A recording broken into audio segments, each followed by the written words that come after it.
Hello, and welcome to our podcast.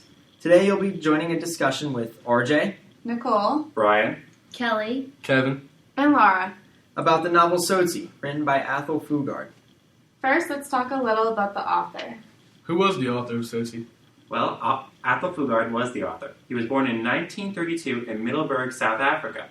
An intriguing fact about Fugard is that his mother was African native, which is a white South African, and his father was British. Wow, it must have obviously given Fugard multiple perspectives on different cultures. Well, Fugard didn't pursue his education in a typical standard way.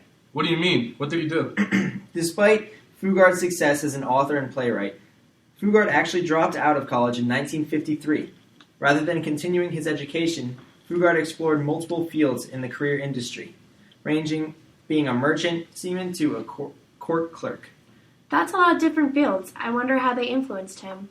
Well, when he was working as a court clerk for the government, Fugard was exposed to the inner workings of the apartheid in South Africa. The abundance of inspirational material and issues surrounding South Africa at the time helped Fugard find his voice and write many plays and novels, like Tsotsi. Wasn't the novel Tsotsi about the apartheid? Yes, in fact, Fugard was not only exposed to the apartheid by working as a court clerk, but he and his wife, Sheila Miriam, moved between London and South Africa, where Fugard visited the slum of South Africa's Sophia Town. How did all that moving influence Fugard? Sophia Town inspired Fugard to write the novel Tsotsi. He even included Sophia Town's government-run destruction in the novel. What government-run destruction? Well, during the time period, there was a severe split between the affluent white population and the impoverished black population. The wealthy white population actually destroyed Sophia Town, leaving the blacks with no homes. And the reason Sophia Town was destroyed was to make more housing for white South Africans, specifically the lower class. Wow, that sounds awful. I can understand how something like that would influence an author. It really did. Until that point in time, South African literature was nothing like Tsotsi. In fact, just the way Tsotsi was written and published was actually very unique. What do you mean? Surprisingly, Fugard took a break from working on the novel Tsotsi in 1962. The novel was actually even lost. So how did the novel get published? As crazy it is to fathom, the novel was discovered in Fugard's suitcase nearly 20 years later. It was then published in 1980 at the height of the Black African rebel movement. Wait. I'm confused. What rebel movement are you talking about? Do you remember our mentioning of the apartheid? Yeah, but I don't know much about that. Can you fill me in? Well, the apartheid was the set of South African legislation that enforced racial oppression, and it was enforced by the South African National Party. The National Party was in control of the government since 1948 and stayed in control until 1994. The apartheid was the term given to the NP's several legislations that segregated black Africans and other minorities and crushed the majority of their rights. The white African minority was educated, had access to resources within the big cities, and were in charge of the country's politics. Black South Africans and minorities were left to live in the suburbs and slum towns, barely got enough electricity and water to survive, weren't educated well, and lacked political and economic repression. So the people living in the slum towns were all mean? Well, the slum towns weren't only full of dark and shifty people stealing and hurting one another like the name would suggest. They were honest, hard-working people living in an oppressive place. In fact, not only were black South Africans living there, but there were also other minority groups living in the suburbs by the 1940s. And like in American Harlem Renaissance, these various cultures helped give birth to cultural achievement within these slum towns. I believe the Harlem Renaissance included much about music and art, didn't it? How did it compare to Sophia Town? Music and art began coming from Sophia Town and other impoverished African areas, which didn't sit too well with the Apartheid National Party. Having all this new culture coming from such an undesirable place was not considered appropriate, and this helped fuel the government's plans to make room for more Afrikaner housing by demolishing slums like Sophia Town. So how does this demolition of slums inspire Fugard to write Tsotsi? Fugard, who was already inspired to write several plays and novels when he saw firsthand the poverty within Sophia Town and other impoverished slums, he was then inspired to specifically write the novel Tsotsi in 1954. The National Party created the Natives Resettlement Act. The Natives Resettlement Act of 1954 forced thousands of Sophia Town residents out and bulldozed the entire area, just to make more room for white Afrikaner housing. The ending of Tsotsi, with the destruction of Sophiatown, was clearly inspired by the real demolition of the slum town. And on a final note, starting in the 1950s, the apartheid government started being challenged by a popular movement of black African and minority uprisings and protests that were hard to take down. It survived until the National Party's end in 1994, but in 1980, at the height of the Black African movement, Fugard's lost novel Tsotsi was found and published. Its effect was powerful from the very beginning. Reminded of the past National Party oppression, the movement gained ferocity and a larger following, leading up to the end of the National Party apartheid. Now that we have a basis of the historical context of the time period in which the novel was written, let's discuss the actual novel. The novel's title right away creates a focus on the main character, Tsotsi. Isn't there a meaning to the word Tsotsi other than it just being his name? Tsotsi means thug in slang of South Africa's Soweto Township. The Soweto Township is actually the abbreviation of its English title, Southwestern Township. Soweto was a metropolitan area outside of Johannesburg. Sophiatown was actually a black African slum within Soweto. Well, Soweto and Sophiatown were both hotbeds of local Tsotsi gangs. Tsotsi is said to come from the American term zoot suit, which is pretty self-explanatory comparison given that the Tsotsi gangs like to wear the bold colors and suit and tie style of the American 40s and 50s. The Tsotsi were harsh and cruel, silently ruling their slum towns and oppressing the community for money and power. They had a unique understanding of how to injure people who came across them, and were capable of inflicting the most pain and injuring people almost surgically with tire irons and other tools. Oh dear, I wouldn't want to cross one of them. But why make a character with that sort of foreboding name? I get it. Why would the main character's name be Thug? Why is that slang term attached to the main character? Well, as you learn in the novel, Tsotsi's real name is David Madondo. So why isn't he just called David? The main character, Tsotsi, lived a hard life. To cope with all of his emotional baggage, he cast off his own name and suppressed his past. He chose to avoid emotion and become the Tsotsi thug. He blocked off all of his painful memories and locked down any feelings of remorse or sympathy, allowing him to get away with robbery, murder, and other despicable acts. Well, I suppose that's one way to deal with a rough past.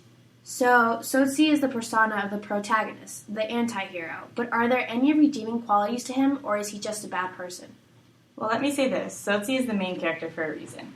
Throughout the novel, the Tsotsi persona deals with many personal and emotional challenges, allowing the cold Tsotsi persona to crumble and let David Madondo shine through. What do you mean by let David Madondo shine through? It's the same person. Not necessarily. Unlike the Tsotsi persona, David Madondo can be a good person with a sense of morality and empathy. David is his biological name. People called him David until he was left with no choice but to fend for himself. And the Tsotsi persona allows him to bypass using sympathy and morality. So David is the same character as Tsotsi? Yes, they are the same person. That can't possibly be true. How does the author let you know the switch between two? You see, this novel is written in third person limited, as there is an evident narrator telling us the story, but he also bounces from using Tsotsi and David in various scenes to describe to us what side of his persona is involved. What do you mean he was left no choice but to fend for himself? In the novel, Tsotsi reflects on his memories, one of which describes how his mother was taken away by the police and how his father was an unstable role model. In this scene, we can see a great example of direct dialogue in the middle of the narrative, as the narrator paints a picture of young Tsotsi screaming, "Mama, Mama." Ah, I'm starting to see. Yes. Now Tsotsi had to provide for himself starting at a young age. This is when he had a shift from being David to becoming the gangster Tsotsi. Since his personality splits, doesn't that do something to the character? Absolutely. Tsotsi now becomes a damaged and broken human being with no sense of identity. We see it in a quote from page 38 when someone from David's past, Peta, shows up one day and tries to talk to him. "David!" Tsotsi looked away. "It's me, Peta. David, help me." But Tsotsi had closed his ears. He heard it no more. He forgot it. Right there and then, knowing it was a voice from the past, he made himself forget. So, from this quote, we can assume that Tsotsi's persona automatically forgot anything and anyone that reminds him of the past. I wonder then how he lived his life as a gangster. Tsotsi lived his life aggressively with no remorse. He gathered a small gang of 3 other people, Diop, Boston, and Butcher. A gang? What would this gang do? They did whatever it took to survive and barely thrive within the poor Sophiatown community. They asserted their authority and committed crimes, robbery, murder, you name it, and they've done it. So Diop, Boston, and Butcher were just as remorseless as Tsotsi, it sounds. Not exactly. Boston specifically was a key character in the novel who stuck out within the group of gangsters. How did he stick out? He was the one man out of all of them with an education and experience and memories of practicing decency and morals. Educational background? I'm confused. Why was he a gangster then? Boston was supposed to be a teacher, but it didn't work out for him. So instead of continuing onward, he became a raging alcoholic. Regardless of finishing his education, I'm surprised he got along well with others, Tsotsi, Diop, and Butcher. They didn't all the time. There's a scene at the beginning of the novel where Boston ostracizes himself from the rest. You mean when Tsotsi nearly beat him to death? That's right. Wait, what happened? Well, the novel starts out with the gang going on a train, robbing and murdering a man. After the crime, they go to a bar and get drinks. Boston, who had gotten sick from the cruelness of the act, starts talking about decency. Yeah. So Boston basically starts harassing Tsotsi about how he lacks a sense of decency and presses Tsotsi about his past. That makes sense, though. In reality, Boston was probably trying to help Tsotsi, having a background as a teacher and all. Maybe, but Tsotsi didn't like any reflecting on his past. So instead of just confiding in Boston, he beat him up. Sounds quite ruthless. Yeah, Tsotsi was ruthless at the beginning of the novel, but he actually does change. What do you think makes him change? Well, one night, Tsotsi was behaving like his typical gangster self. He caught his eye on a woman who seemed to be in a nervous stir, which meant vulnerable to Tsotsi, an easy target. So he approaches the woman and was going to assault her, but the woman, completely terrified, shoved a shoebox at Tsotsi and ran. A shoebox?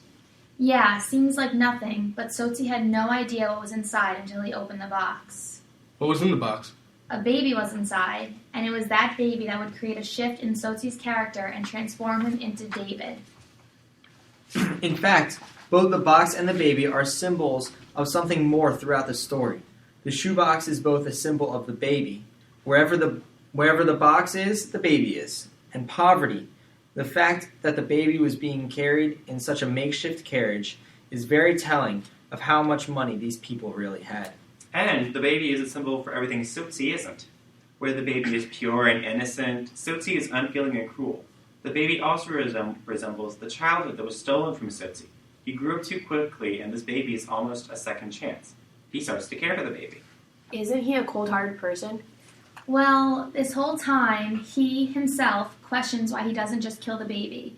But this hard-edged gangster learns to care for a baby, which is obviously not an easy job. Obviously, this baby was a twist in the story. So what was its role? Although the baby doesn't have a voice, it plays a significant role on the rebuilding of Tsotsi's character. The baby represented vulnerability in Tsotsi. Also, new life can often be a metaphor of a big change or hope in situations. I imagine this baby needs feeding. How does Tsotsi do this? While taking care of the baby, Tsotsi meets the character Miriam, who holds a significant role in the novel. She is a widowed mother, she is alone and independently taking care of her own baby. What happened to the father? Do you remember when we said how Tsotsi's mother was taken by the police? Well, the same thing was believed to happen to Miriam's husband. During this time period, the whites had all the control, and they wanted to instill fear in the black population. How sad, to take a father away from his wife and baby. You're telling me. Tsotsi wasn't the only ruthless person out there. So, Miriam helped Tsotsi with the baby. She had experience as a mother, so she knew what to do, whereas Tsotsi was utterly clueless. The finding of the baby also impacted Tsotsi's views on existence. What do you mean existence? Like God? That's right, like a higher power. Tsotsi starts asking all these questions to Boston, when before Tsotsi hated all the intellectual questions that Boston made. But after the baby came into his life, he wants to know everything from past to present. This revelation ties into the characterization of Tsotsi. Well, is God important to Tsotsi? We don't really know that, but we do know that the quote on page 29, One day, God help you, that day, one day, you won't know what to do, said by Boston, is played over and over again in Tsotsi's mind. I have to wonder how Tsotsi's gang's friends reacted to the baby. Oh, Tsotsi hid the baby from his friends. Only Miriam knew he had the baby. I can't imagine how Tsotsi struggled between maintaining these two lives then. Yeah, and the value of right and wrong was addressed frequently with this. As Tsotsi cared for the baby, he began to change and become more in touch with his emotions. Yeah, he definitely became more empathetic. He even took care of Boston after beating him up. What do you think showed the biggest change in Tsotsi within the novel? I think the biggest change was seen during the climax when Tsotsi chose to try and save the baby's life when Sophiatown was being destroyed. But don't we not know if Tsotsi actually saved the baby? Yeah, Fugard left the ending of the book open-ended. The reader doesn't know that if the baby was even in the house. It only says that Tsotsi ran to where he hid the baby and jumped on the spot where he believed the baby was. Meanwhile, Miriam was running after Tsotsi, right? Exactly. So as to whether or not Miriam knew the baby wasn't in the house or something else important, the reader doesn't exactly know. All we, the readers, know is that Tsotsi was crushed to death by the rubble. That was so sad. The book even read that Tsotsi died with a smile on his face. Maybe the baby survived then? I know we can't be sure since Fugard never wrote down the ending, but it's a definite literary analysis conclusion, right? Absolutely. Moving on with the conclusion, what are some repeated symbols or motifs that you guys found in the book? Well, there are multiple ideas that keep coming back throughout the novel. One of them is the idea of darkness. Every thought Tsotsi had is basically about darkness. Even his perceptions about other people, the setting, and the tone have dark overtones. That's pretty dreary. Anything a little less depressing? Well, an important motif that is brought up constantly throughout the book is about the dog. The book either describes dogs or compares characters to dogs constantly. Now, why is that? Why does the idea of a dog show up in a story that has nothing to do with dogs? Oh, I can answer that. You see, in one of Tsotsi's flashbacks, he sees his drunken father violently kick an innocent pregnant dog out of his anger and frustration. This breaks the poor dog's back, and Tsotsi, as a young boy, witnesses this dog attempt to crawl and give birth to a litter of stillborn puppies. That is horrible. But I understand the point you are trying to make. This traumatic event that Tsotsi witnessed must have helped define who he has become, and seeing the dog had a large impact on how he views the world. That is correct, RJ. Remember, when his discussion with Morris, the disabled beggar in the wheelchair? Yeah, Tsotsi called him a dog. That's right. He sees this man, a poor, helpless, crippled beggar that can't even walk anymore, and simply compares him to the dog he saw with a broken back in his youth. This, in turn, allows us as readers to believe that anything in the book compared to a dog is the lowest form of life within the dog-eat-dog world of Sophiatown. Okay, I understand why a dog is such a strong motif in the book now. Now I can even tie it into some of the themes of the book as well. Oh, really? How is that? Well, one of the major themes is decency, brought up by Boston right in the beginning of the novel. Anything that does not have decency is compared to a dog, and as if a dog has no decency whatsoever. In this novel, things compared to a dog are the opposite of those that have decency. That's a good point. And decency is a huge part of this novel, especially with contrasting decency with brutality. That is an interesting thought. Are there any other themes this book conveys? Absolutely. Another theme Tsotsi conveys is the social injustice present in South Africa between the Afrikaner minority and the Black African majority. The setting of the novel is Sophiatown, as we've discussed. The government, ruled by the Afrikaner minority, doesn't give the problems within Sophiatown the time of day. But when the Tsotsi gets too powerful and a renaissance of culture comes from slums like Sophiatown, that is enough motivation to bulldoze entire families out of their lives. This injustice also reveals the class division and inequality present in South Africa, especially during the 1950s. That's right. And along with decency and social injustice, this book also deals with the concept of mercy. How is that? How can a book show mercy through such a ruthless character? Well, Tsotsi doesn't kill the baby, right? Normally, we would assume he would kill the child just to get it out of his way. Yet he doesn't, and he attempts to care for it. This mercy he shows for the infant even surprises us as readers, and even surprises Tsotsi himself. As the character of Tsotsi changes, more mercy is shown in the book. Tsotsi, in the beginning of the novel, brutally beats Boston, yet he ends up caring for his wounds. What an amazing display of mercy. Boston constantly thinks of mercy, actually, and interesting enough, we see his thoughts on page 203 of the novel when he says, "Why is it strange to find mercy? What a tremendous thought mercy is. The word itself is like a sigh of the wind." Where had he heard it like that? Then it came to him, the long, lonely wind that swept through the long grass in the fields of his youth. Well, now that we've dissected the novel, let's take a quick U-turn to compare Fugard's novel with the 2005 film adaptation. I know that sometimes films don't match up with the setting of the novel. How does Tsotsi compare? Well, first, both versions of the stories take place in the slums/suburbs of Johannesburg, South Africa. So then, what's the difference? It's really the time that separates the two stories. In Fugard's novel, as we discussed earlier, it takes place in the late 50s, when the apartheid special brand of racist oppression was still fresh and viral. The film takes a Tsotsi story told into the 90s. This film has a much fresher approach to the novel, including the including the incorporation of hip-hop music and new styles of clothing. Got it. What about the kind of people living in the slums? Compare it from the novel and the film. In the film, no longer are black Africans limited to living in slums and impoverished suburbs. The baby's mother and father live on an upper middle class level, and the police who are sent out to recover the baby are taking it seriously. That wouldn't have happened in Fugard's original 50s setting. Another difference in the time element is that in the film, Tsotsi's mother dies of AIDS, a current problem in Africa, where in the novel, Tsotsi's mother is taken away by the police. What about Tsotsi? Is his personality the same throughout the movie and the film? Well, we see a difference between the time of empathy when Tsotsi has on the baby. In the film, as Tsotsi steals the car and realizes there's a baby inside, Tsotsi quickly shows empathy for the baby by not killing it and instantly taking care of it. However, this human reaction is not seen as quickly in the novel as it is in the film. But isn't there something that is dramatically different? Yes, Tsotsi, the novel, ends completely different than its film adaptation. The director, Gavin Hood, had 3 endings planned for the film. In every one, Tsotsi returns the baby to his parents. Yet between the 3, Tsotsi is either arrested, shot by the police reaching for the baby's bottle, or either escapes the police. And at the end of the novel, when Sophiatown is under demolition, Tsotsi, aka David Madondo, rushes to the hiding place he put the baby, which is inside the demolition site. Oh dear, does he reach the baby on time? Well, he definitely reaches the hiding place at an important time for Tsotsi. See, as Tsotsi reaches for the baby's hiding place, he's crushed by a wall. Yep, Tsotsi's body is found with a big grin on his face. You would have never suspected a concrete wall smashed into the back of his head.